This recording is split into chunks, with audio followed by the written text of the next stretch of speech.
Crazy. It's crazy. Maybe it sounds even better than the original.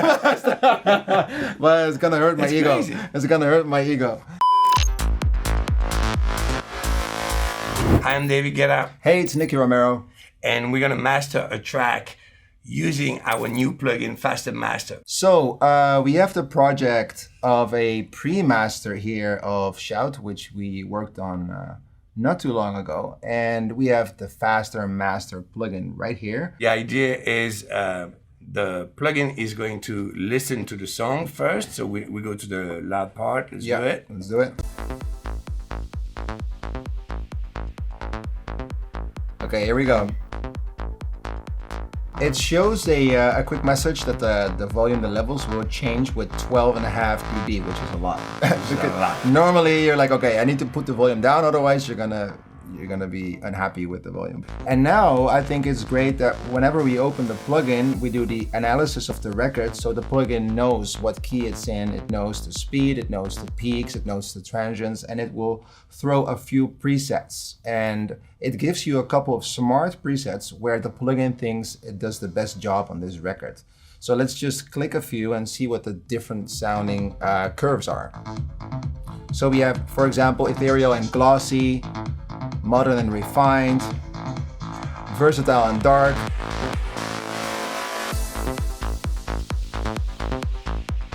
all these presets have their own character, so it will change the EQ accordingly together with the transients and compress.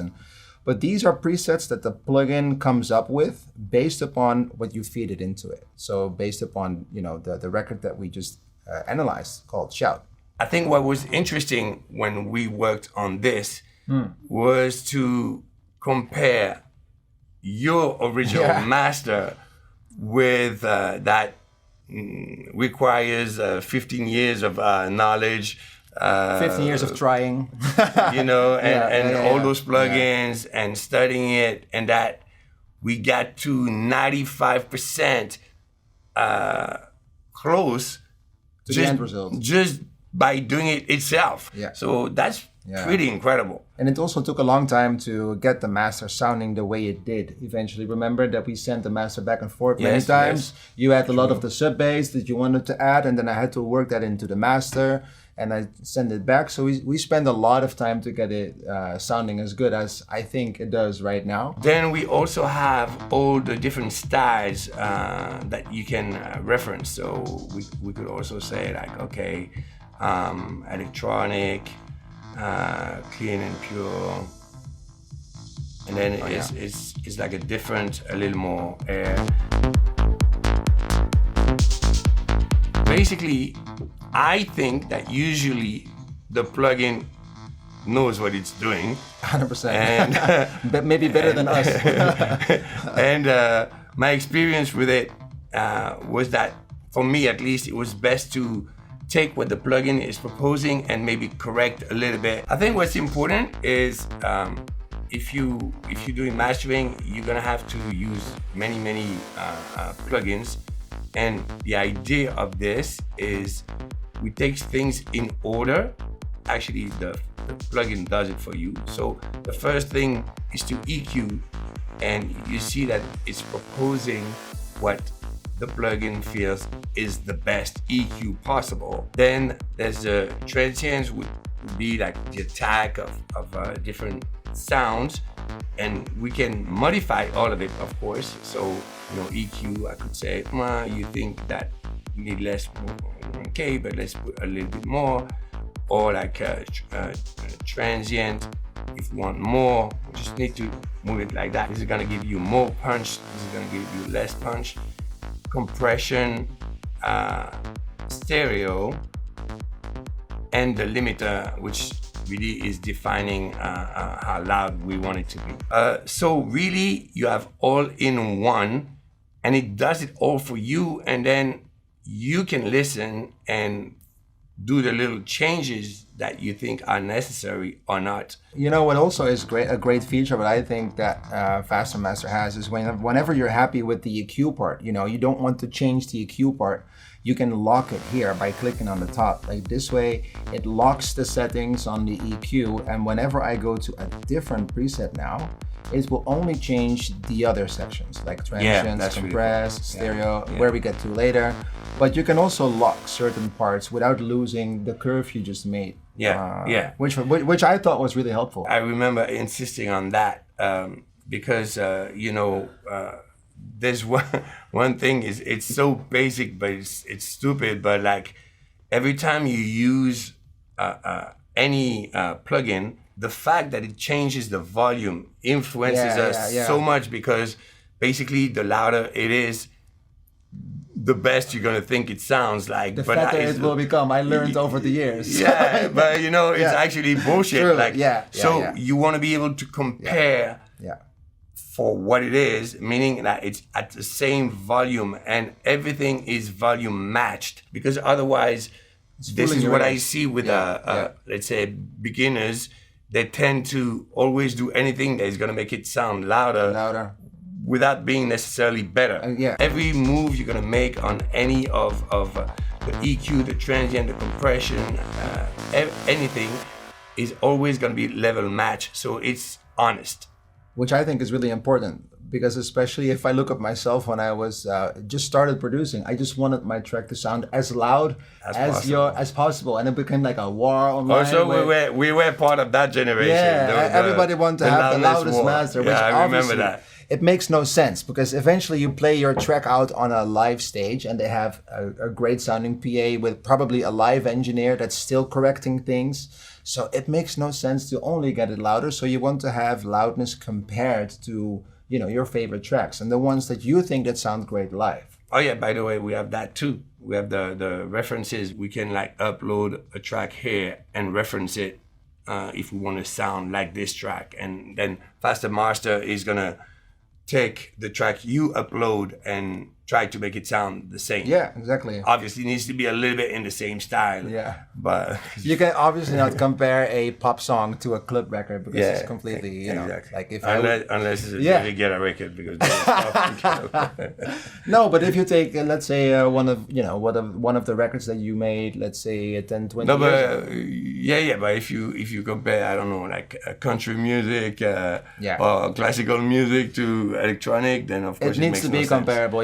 But I think the fundament of the plugin is that it's easy to get to a certain result with a few clicks without suffering quality, and also being able to listen to it on a very honest comparing volume. And this is something that is really, really important. All right, so EQ on masters can be a little scary, because first you need to be very gentle, and second, sometimes there's phase issues. And this, from all the feedbacks we got from different engineers, is really sounding as good as it gets. There's already a selection of where to move things around. Yeah, I think again with the sliders here and the little knobs that you can move, it's just very convenient to make little tweaks, as the plugin always does, let's say a 95% job on getting close to the result that you want. You can always make a few tweaks here with a dB or two and dB and a half, and it gets really scary close to your reference track. In our case, the original master from Shout, which I've done with like 10 plugins. Yeah. And of course, you can bypass the entire EQ, so you only have the other sections here of the plugin working for you. All right, let's go to transient. So this is gonna define how much punch you want, how much you want to feel the attack. So saying here, it's just so easy, because like you just have to move this knob. It's really like cannot get easier than that. So you see that here, you can feel the kick more, and here it's a little bit less aggressive.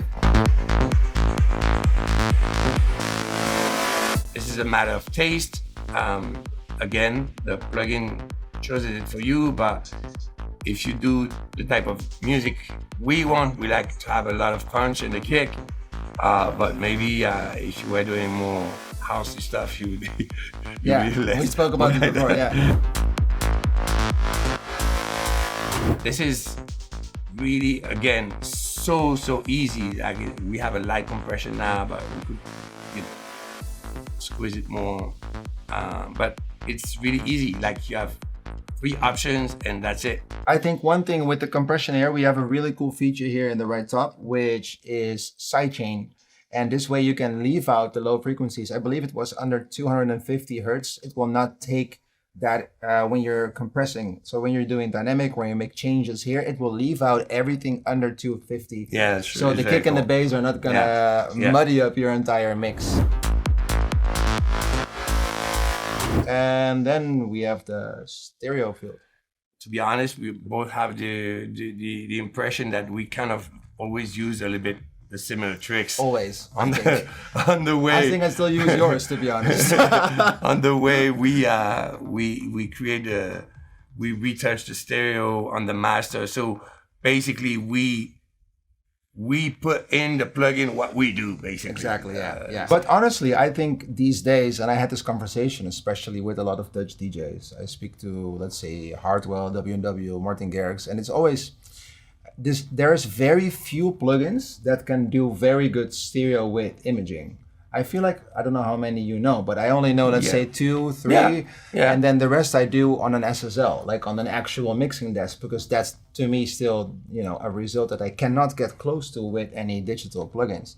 But I think how close we got right now with this plugin is really, really crazy. I don't want to sound too exaggerated, but this section, I think, still blows my mind every time I use it. All right, limiter. Limiter. Again, when you have no experience, sometimes you just like it because it's louder, but you lose on quality. Exactly. So I like that Faster Master is not going to take you to some insane place where you're ruining the entire mix sound just because you want to be loud.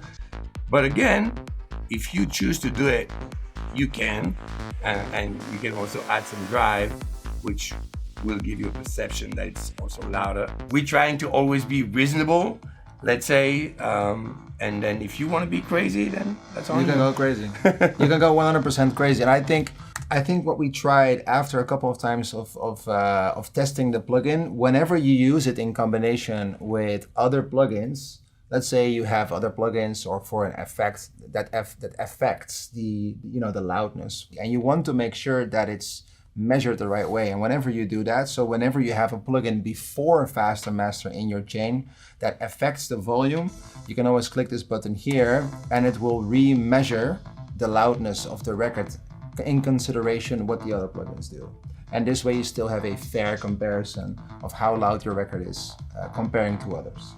But what I think is really crazy is, for example, when you have a pre-master of a record, you can compare your pre-master in the plugin live using this knob of level match bypass. It will adapt the volume of your pre-master to the mastered version. And this way you're not misled to making choices you would not make. So now we're gonna compare this to your original master without touching anything. So just what Faster Master did on its own. We didn't retouch anything. Okay. There's no other plugin on the master than Faster Master right now, and it's gonna compare to a master that has at least 10 different plugins on the master chain.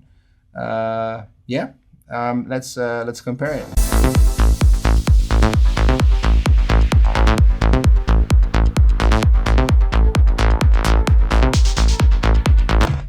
That's really impressive. That's crazy. Yeah.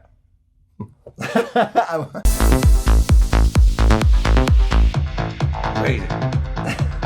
It's crazy. Maybe it sounds even better than the original. But it's gonna hurt my ego. Crazy. It's gonna hurt my ego.